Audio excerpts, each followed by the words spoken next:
vamos a entrar a un terreno sumamente interesante, y es qué dicen los planes de gobierno con respecto a la cultura. De repente no dicen nada. En todo caso, no se ha escuchado mucho alternativas al respecto. Estamos con Carlos Salza, que es director de la Escuela de Gobierno de la Universidad Católica, y José Antonio Hernández, director de la OEI, Organización de Estados Iberoamericanos. Bienvenidos, muchas gracias por estar con nosotros. Bueno, pues efectivamente, va a haber un foro, son 10, 22 y 23 de marzo, en los momentos en que ya ahí la calentura es mayor, y en consecuencia el tema de la cultura de repente no va a estar demasiado en boga.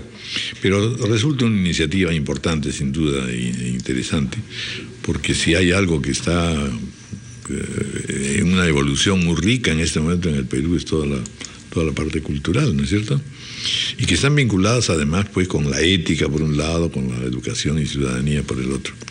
A ver, vamos a escuchar primero a Carlos Salza. Bienvenido, Carlos. Muy bien, muchas gracias por la oportunidad de conversar sobre este tema que desde la Universidad Católica, la OEI, la Organización de Estados Iberoamericanos y también AIVAL, una asociación dedicada al tema de la cultura.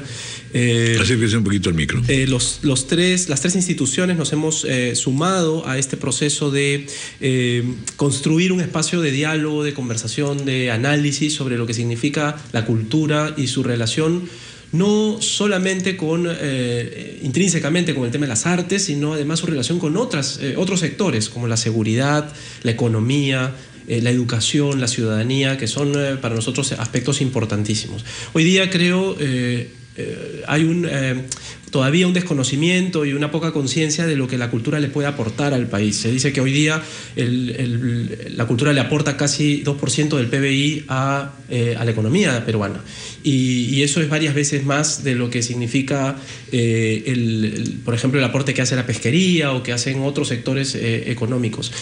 Y eso que es una cifra todavía reducida, porque efectivamente se está considerando solo el aspecto formal, y hay muchos aspectos informales de las artes y de la cultura que no están incorporadas en estos cálculos que se ha hecho a través de UNESCO, a través de INEI y el propio Ministerio de Cultura. Entonces, para nosotros estamos creando este foro AIVAL, que es hoy día a las 4 de la tarde en la Universidad Católica, en el Auditorio de Ciencias Sociales, con la idea de juntar expertos tanto de la academia, del sector cultural, y también algunas experiencias concretas, ¿no? Va a estar con nosotros Gabriel Soler de la Cruz, que trabaja el tema No Tengo Miedo, y que a partir de las artes, por ejemplo, ha incorporado y del teatro ha incorporado toda esta lógica de lo que significa finalmente pensar y repensar la diversidad sexual en el Perú. También va a estar con nosotros Ana Sofía Pinedo, que viene de Arenas y Esteras, que ha sido toda una experiencia interesantísima para trabajar el tema de la seguridad, la ciudadanía y la reinserción de jóvenes en los espacios sociales, ¿no?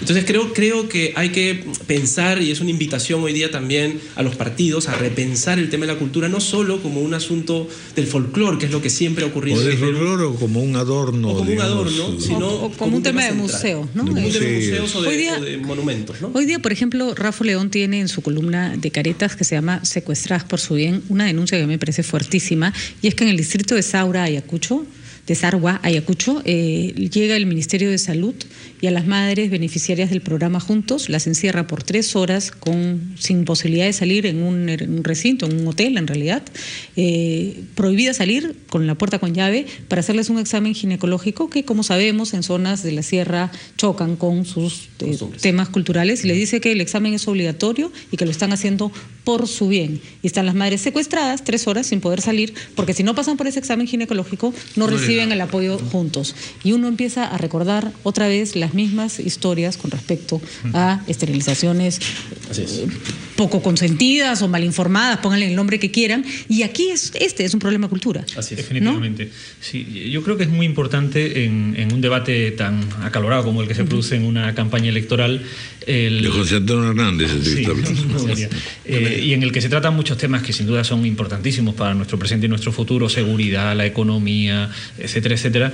El evitar que pueda parecer que cuando hablamos de cultura estamos hablando de un tema anecdótico al que quizá podríamos dedicarnos cuando todo lo demás esté resuelto. Así es, que es un lujo, que es accesorio. Exactamente. La cultura está en el centro, en el corazón mismo de cualquier política que pretenda ayudar a crecer al país. Yo quería preguntarte en ese sentido, José Antonio, ¿Qué ejemplos tenemos en el sistema latinoamericano, por ejemplo, que nos indique que las cosas se traducen y se traducen positivamente? Pues hay diversas iniciativas y algunas de ellas también en el Perú. Y es importante señalar que cuando hablamos de... Pero asumidas institucionalmente, es decir, que no sean heroicos esfuerzos. Hay algunos países... pero quizá se ayuda a entender cómo la presencia del teatro en la educación secundaria, la presencia de la diversidad idiomática que existe en un país en el modelo educativo, todo ese tipo de reflejos de cultura surgen del entendimiento de que la cultura es un factor donde están todos los elementos simbólicos que conforman nuestra convivencia, los elementos éticos, los elementos políticos. Es decir, el Perú es un país donde, por ejemplo, la cultura del emprendimiento está en el ADN del peruano. Pero también está presente en el ADN del peruano la cultura de la informalidad, el incumplimiento de las reglas. Cualquier política económica tiene que tener en cuenta esos factores culturales y modelarlos. En la cultura peruana existe una presencia muy fuerte de la calidez en las relaciones familiares, que significan al final lazos de seguridad social. Pero también existe una cultura de cierto menosprecio por el espacio público y colectivo, donde hay demasiadas manifestaciones de incivismo. Un ejemplo claro es el tráfico. Cuando uno se encuentra en una ciudad como Lima con un tráfico que padecemos cada día y uno ve que una autovía o una avenida está colapsada, y no porque esté saturado el tráfico, sino porque la gente se salta el semáforo y se acaba formando un nudo, sí. Hay que atender una demanda de infraestructura, hay que invertir en hacer pasos subterráneos, o hay que hacer una inversión en fomentar un cambio cultural en la forma de manejar. Bueno, este es un ejemplo que creo que bien a las claras pone de manifiesto que cuando se introducen, por ejemplo, el teatro en la escuela, estamos propiciando, y lo comentábamos con Carlos antes de entrar en la entrevista, una mayor capacidad de comprender los textos, porque un chico que tiene que hacer una obra de teatro y que tiene que comprender un texto para luego representarlo, su salto cualitativo en la comprensión lectora puede ser espectacular, y esto luego se mide en el PISA y se miden en las pruebas censales. En el Instituto Iberotec, que es una iniciativa de la OI aquí en Perú, hemos introducido el teatro, por ejemplo, en la programación en Java, la programación para los alumnos de telemático. Uno puede decir, bueno, un informático, un desarrollador de software, ¿qué hace con teatro? Bueno, el teatro es una historia que tienes que establecer en un diálogo donde cada actor le da paso al siguiente con su intervención.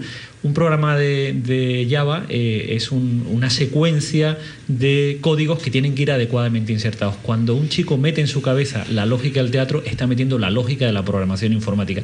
Todo este tipo de elementos en algunos países están dando resultados. En Brasil, por ejemplo, se ha introducido el teatro. En Argentina, la presencia del teatro en la escuela es tiene muy larga data. En Chile se acaba de reconocer la educación musical como un elemento fundamental en la educación.